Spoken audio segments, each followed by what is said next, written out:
I want to start with that slide there, just to remind everybody of how this project got started.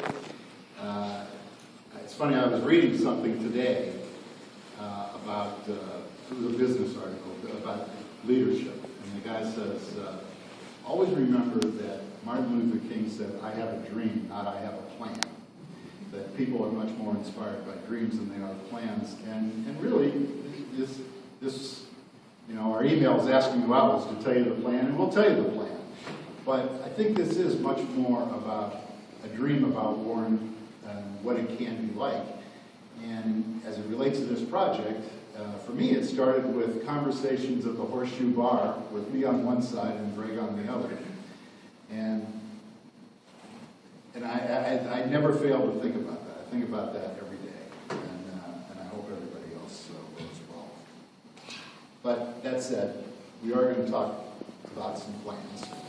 And we'll start with the why of the plans. And I want to say up front, let me say that so many people have touched this, have done great work helping us get to where we are today. It would be, you know, it'd be like some bad Academy Award speech if I started naming everybody. I'm not going to try. I'll just face it up front that, you know, some people are, most people are going to get left out of this. It's for another time. But I do want to mention two people for sure as we get started.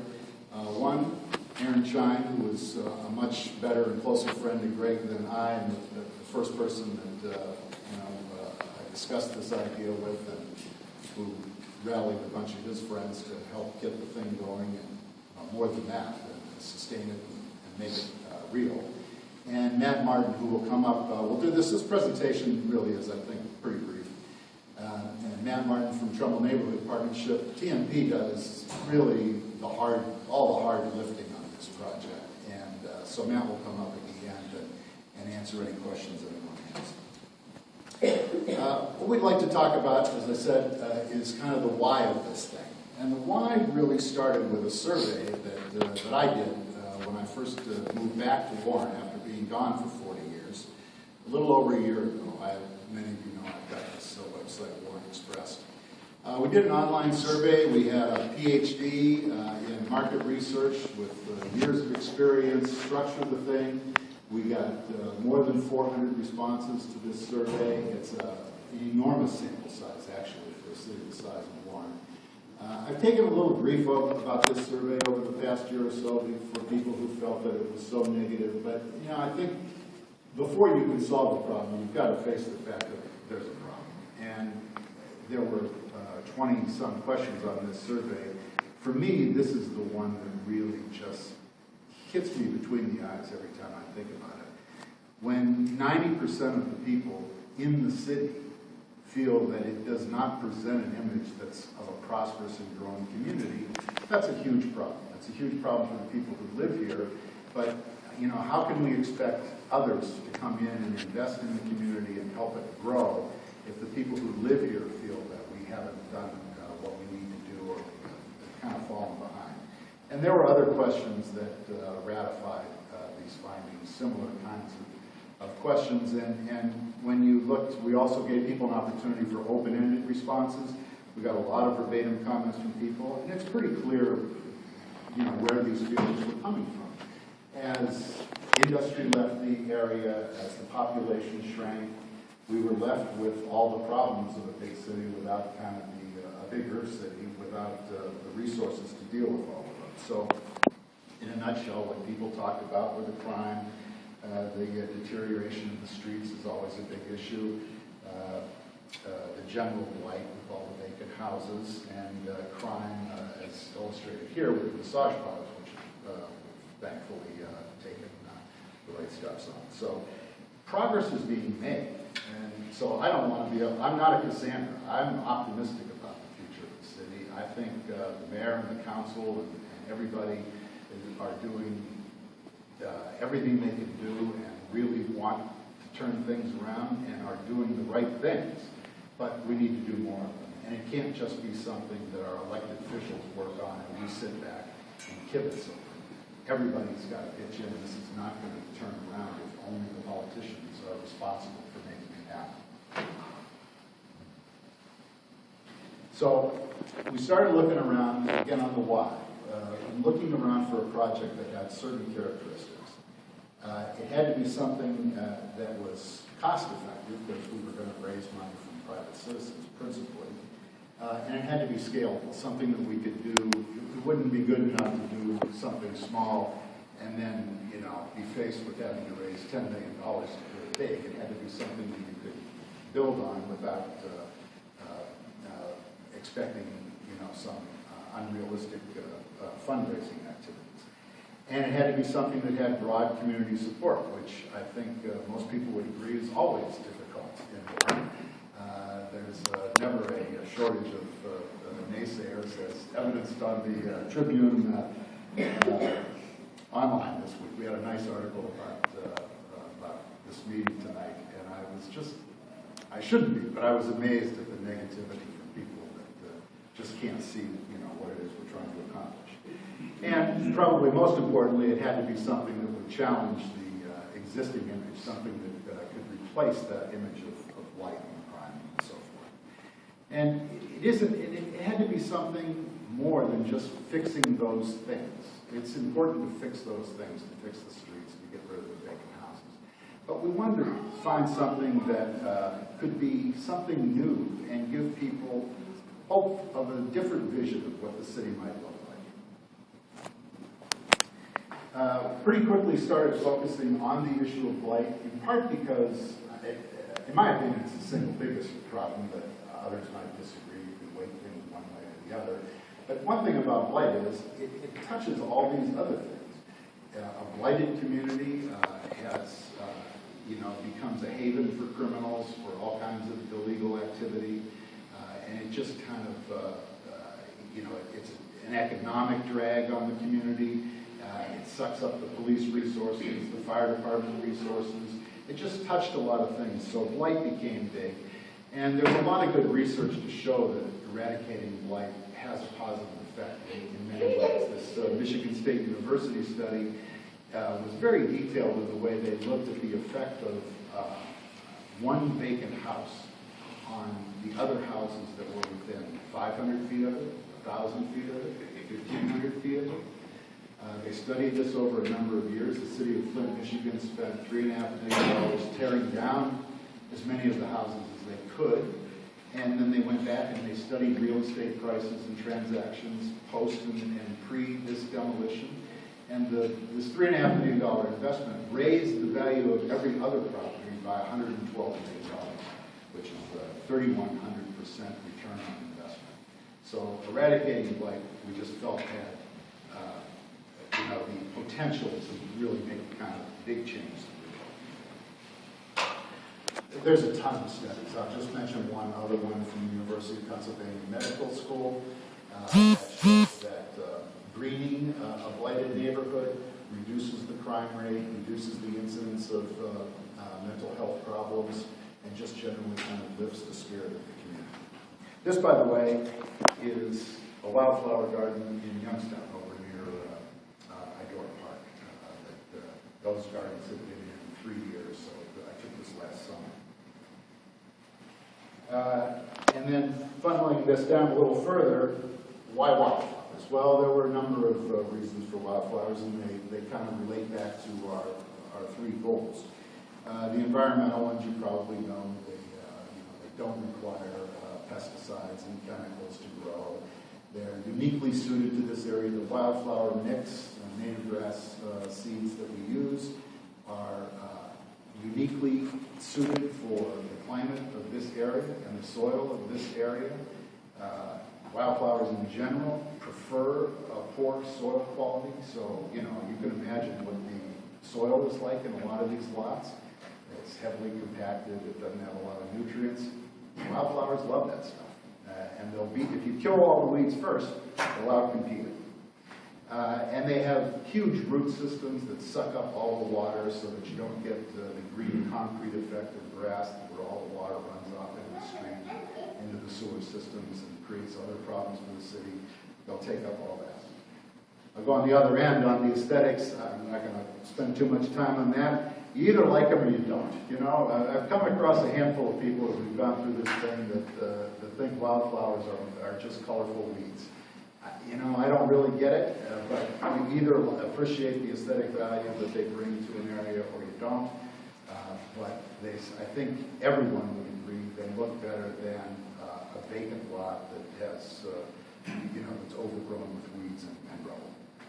And the financial is obviously critical in this.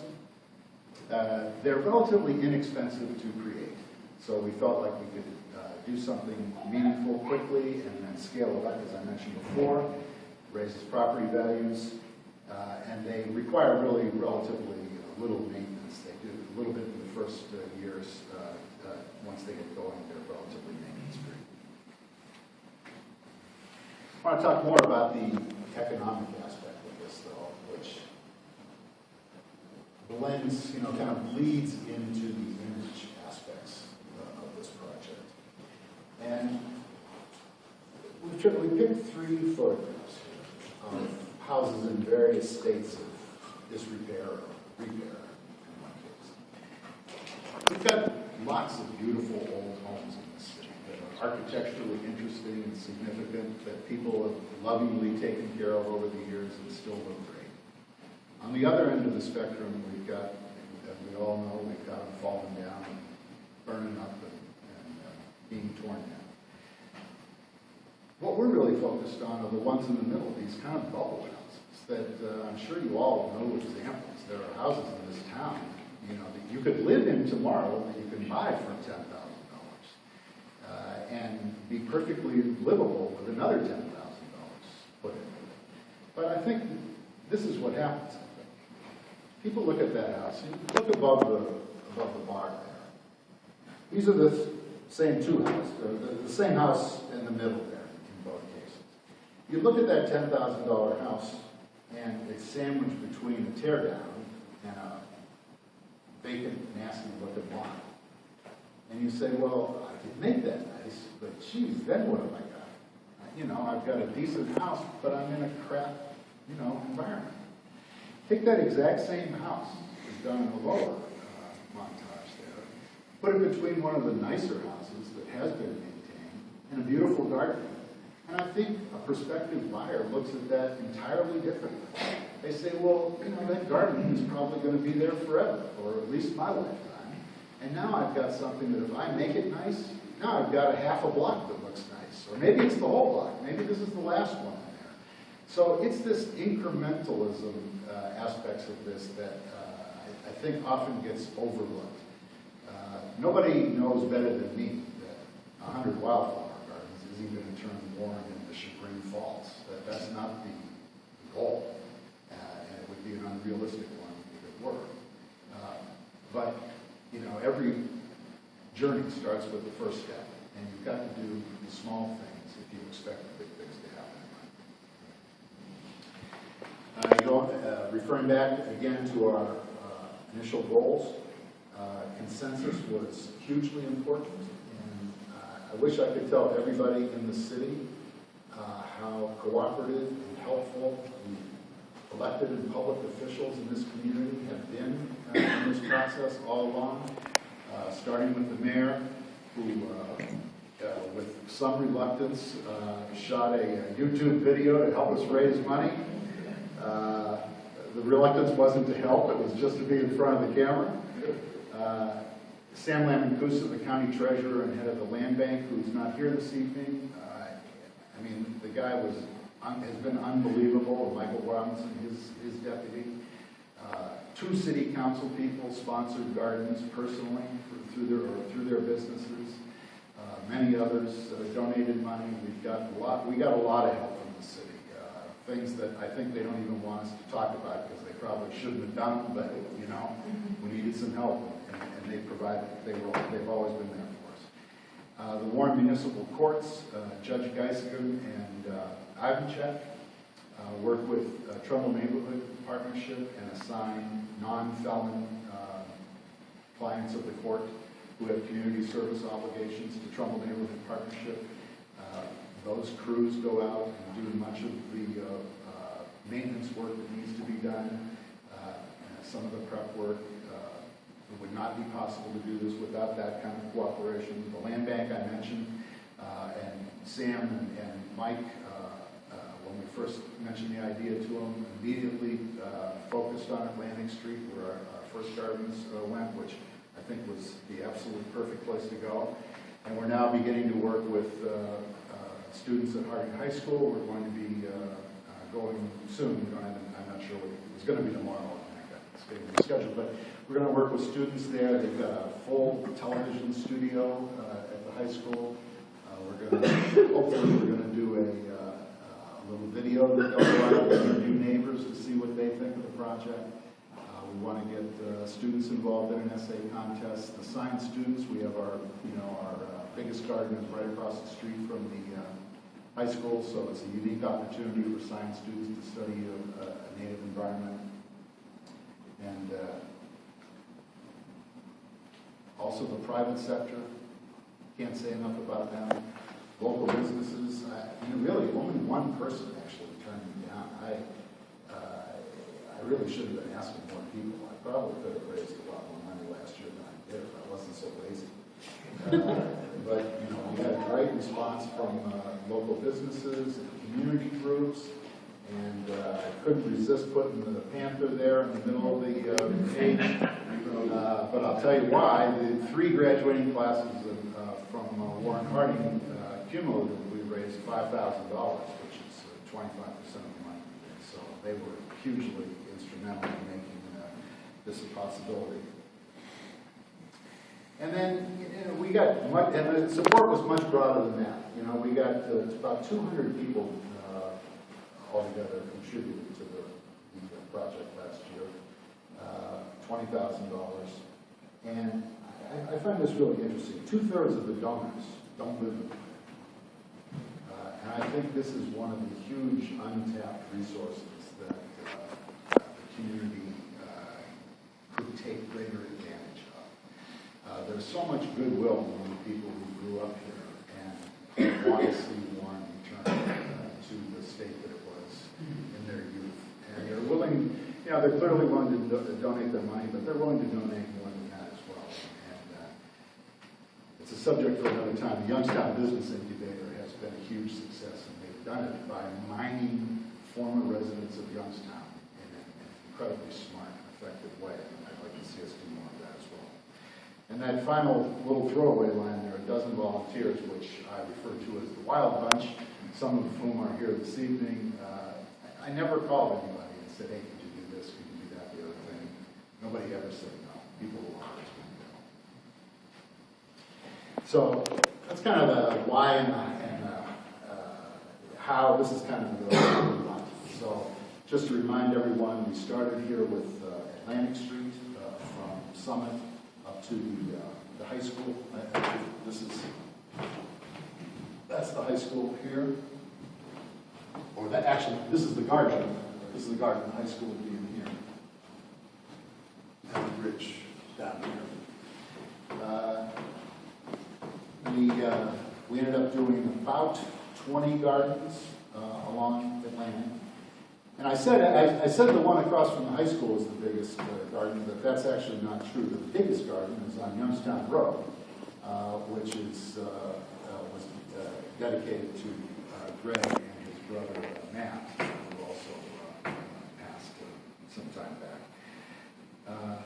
So that'll give you a sense of it. The black are vacant lots, and then the color, the kind of burnt orange and lighter burnt orange, whatever it is, are vacant homes in the area that could also end up being lots. But in some cases, what's not on there is that there are about 20 houses from the land bank loans along Atlantic Street that, to go back to my example before, they had no interest in, and they've now got investors interested in buying some of those houses because they're maybe willing to bet on the come on some of them since they feel that the neighborhood might be coming back. We've gotten very good response outside the city as well. Most of you probably know who Jim Rokakis is. For those who don't, he was the treasurer in Cuyahoga County and the the kind of the godfather of land bank legislation. He created the first land bank up there. And he now he's been on 60 Minutes, CNN. He's a national figure on blight and what to do about vacant houses. And he's been a big fan and supporter of what we've done. We've had strong media support. Both the Tribune and the Vindicator have written extensively about us, always positively. We're fortunate to have a couple of crews here this evening from Youngstown television stations. There's an emotional appeal to this idea that I can't necessarily describe any better than that, but for the majority of people, it touches something. You know, it makes them feel good. You know, it's something that can bring people together with a common thought about what might be. And the book up there, The Meadows, we also had a woman named Catherine Zimmerman, who's a nationally noted author and videographer of focusing on wildflowers. She just did a big garden for Jane Pauley and Gary Trudeau. She's kind of a big deal. She threw all her gear in her. She lives in Washington. She drove up to Warren the day we planted. We were initially going to plant one day last summer, and shot hours of video and is eagerly awaiting the release of the next DVD, so we're going to be part of that as well. So that takes us to, you know, where we're hoping to go with this next. Something that could be, not to denigrate what we've done so far, Atlantic Street will always look better because of this, but Atlantic Street's Atlantic Street. It's not going to change the city as a whole. We have an idea that we believe has a possibility to bring the whole city up, and that brings us to a plan to create a garden district in Warren. And this is a map of downtown. Downtown would be down here. This is High Street, Park, Atlantic, and Elm. There's about 650 standing homes in there, 850 plots or lots. This is kind of a breakdown of it. There are about 14% of them are already vacant, and then you've got another 10% of them that are slated for demolition, and some, you know, they're on the slate. They're probably not all going to be taken down, but the city, as many of you I'm sure know, has $1.2 million from the Unveiling program that will allow them to take down quite a few houses beginning very soon, I assume. So there'll be many opportunities in this district to create new lots, new gardens out of existing lots, and then also, importantly, with the new demolition. So one of the biggest things that we've done recently, and again, through great cooperation from the city and the county, the way things work now is they tear a house down, and the contractor who tears it down, he spreads some dirt and throws some grass seed on it, and a couple of weeks later you got another weedy lot. The most expensive part of turning that weedy lot into a wildflower garden is killing all the weeds. So somehow, Matt probably got the bright idea that if we skipped the weed killing part of this thing, we could save a lot of money. So the city and the county both have agreed to modify the demolition process so that we'll be going in these areas for sure, and some other parts of the city as well, I think, immediately on the heels of the demolitions and spreading wildflower seeds and native grasses so that we can have a garden right from the beginning, which is part of why we believe we'll be able to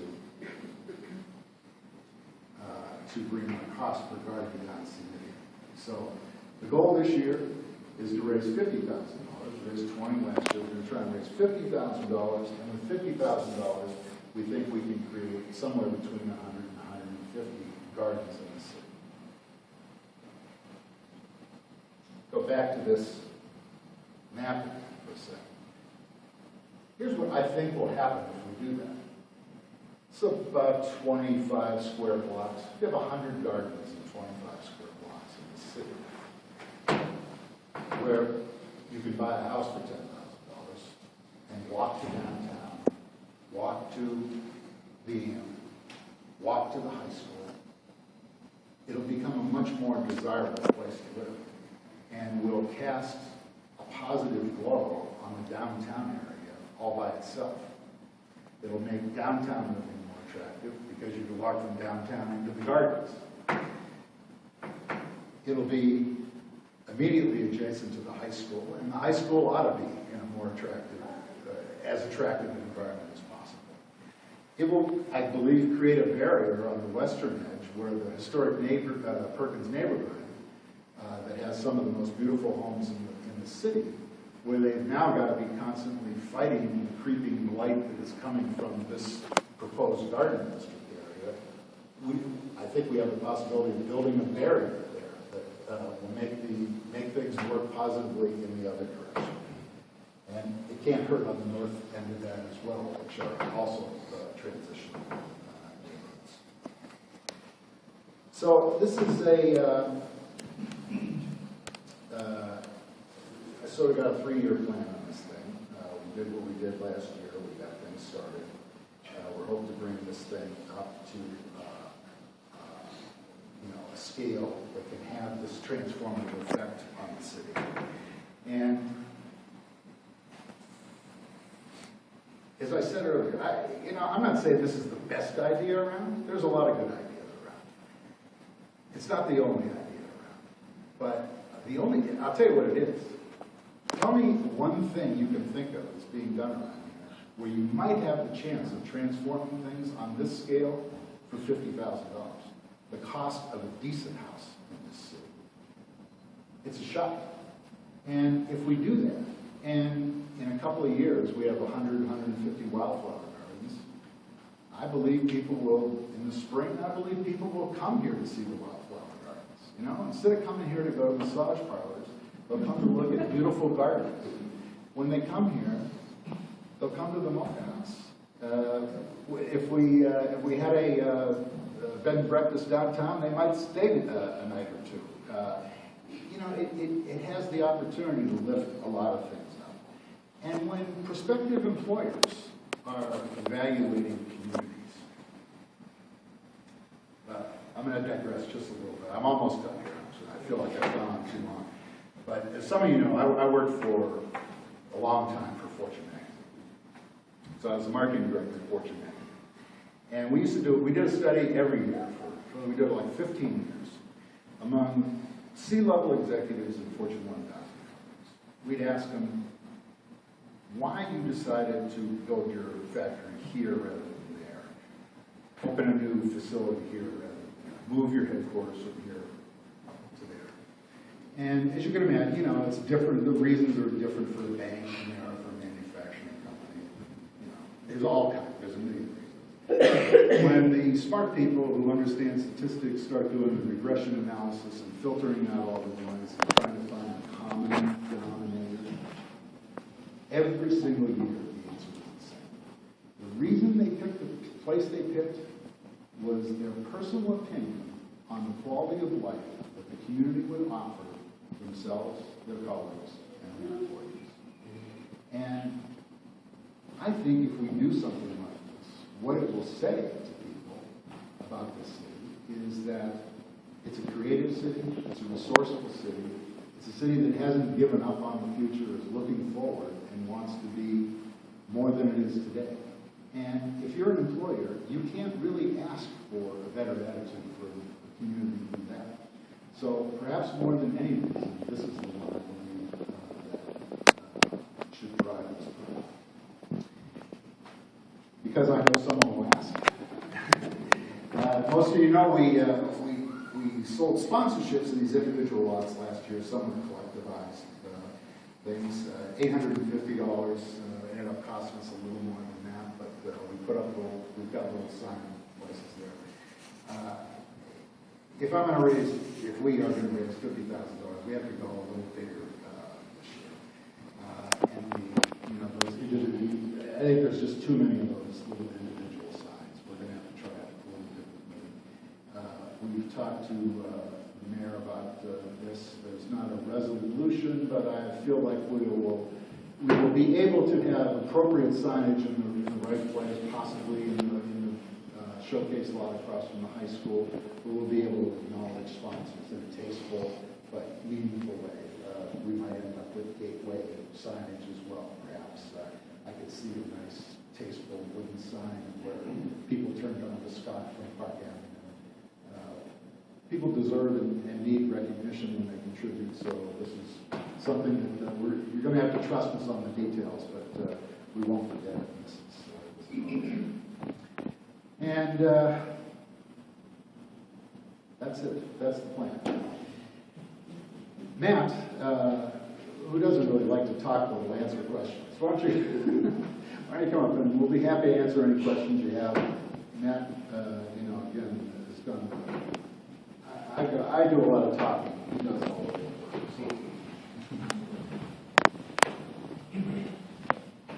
Anybody? Okay, so we're going to do this in auction style. Yeah, I don't really have any statements. Dennis pretty much said it all.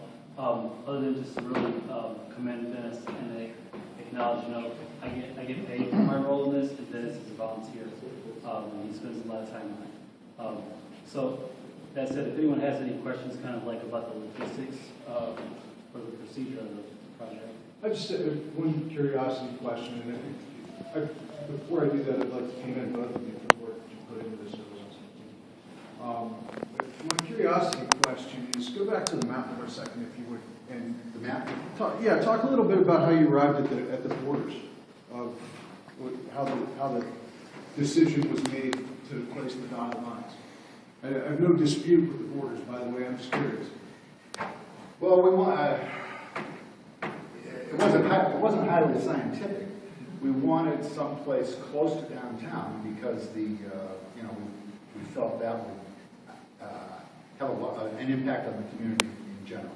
Not everyone agrees with this, but Matt and I both feel strong, and I'm sure many of you do, that without a prospering downtown, making the rest of the city prosper is difficult. So we wanted something close to downtown, and we wanted some concentration. We needed an area that had lots available.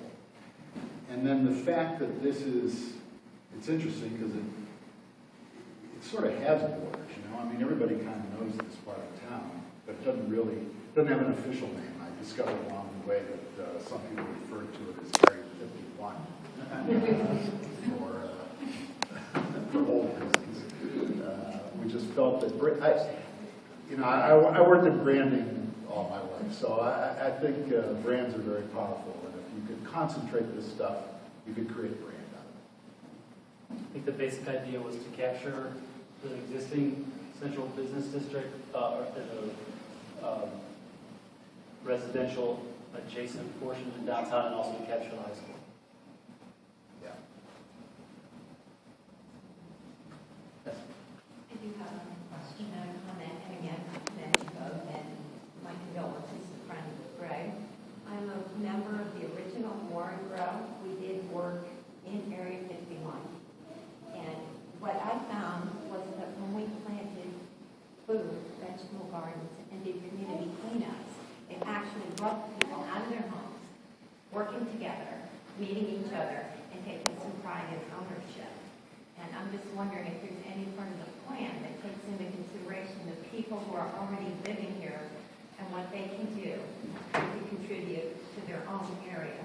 Because when you own something, as you showed the rented home, not taken care of, it seems to unify the city and make more people participate.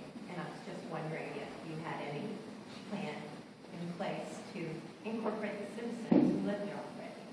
Sure, absolutely. I don't want to go off on too much of a tangent about some Right. of the other things that Trumbull Neighborhood Partnership does. Yes. But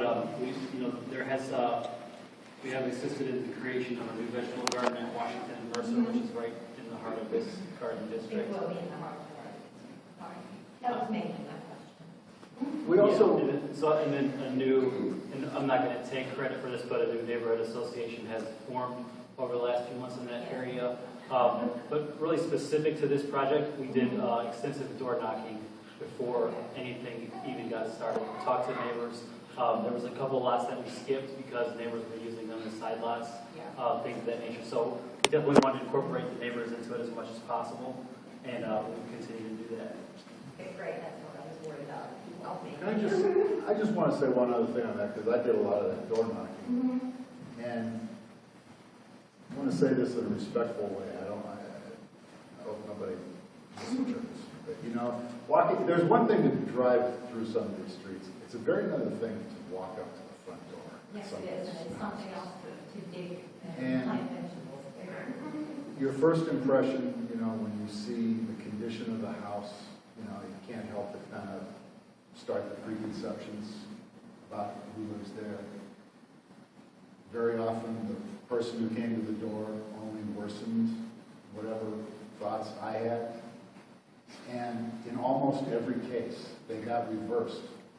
Once I said while I was knocking on their door, we got a tremendously warm welcome from the neighbors along Lamb Street who did this, who got it immediately saw that it could only make their neighborhood better, were delighted that somebody cared about, you know, where they lived enough to do it. So I'm sure we'll definitely do that in the city.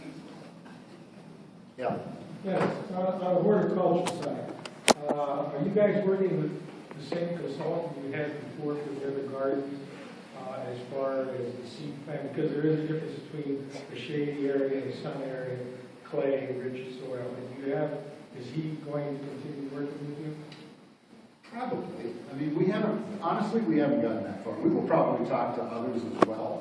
We were happy with him, and he's close, but, you know, we'll talk to others as well. We'll try to keep them involved without paying them this time. So one of the wild cards that we kind of deal with this project, especially as we move into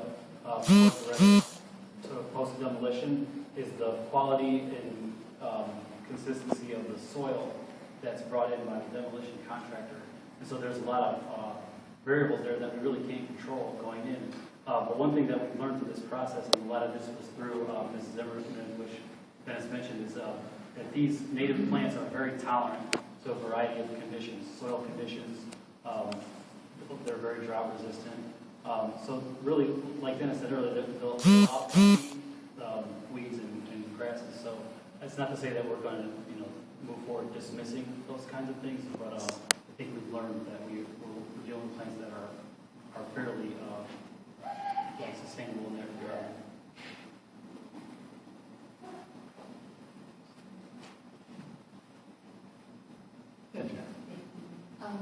I noticed that part of it is right where the bike trail is going to be going through, especially the part that's not actual bike trail, which is cool.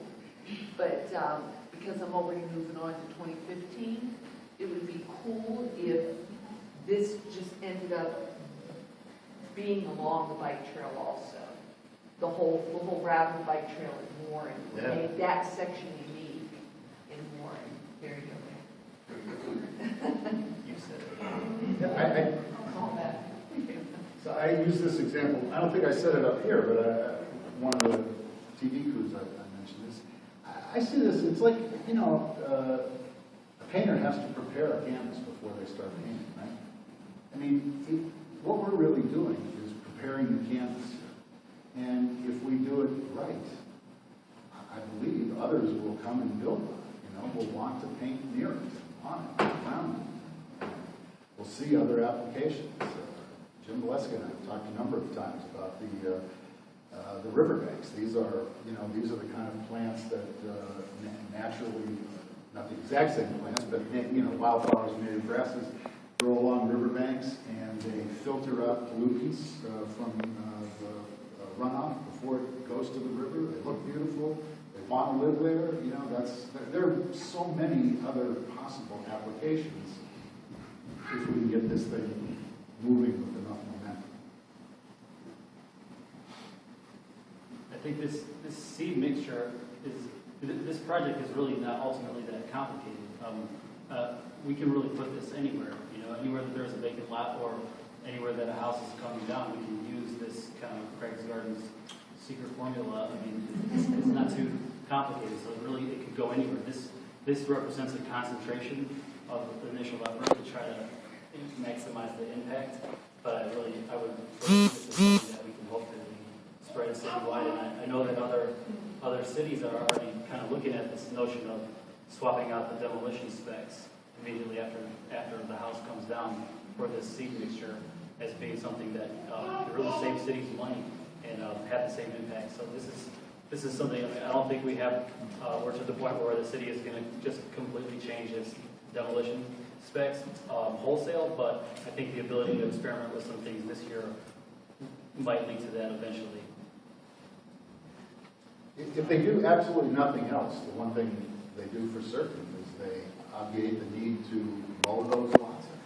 You know, the city, the county, the neighbors, everybody's out, spending their own money and their own time mowing properties they never owned and never should have been responsible for. And, if they did nothing else, they'd recoup the cost of putting them in just in the savings in maintenance fairly quickly.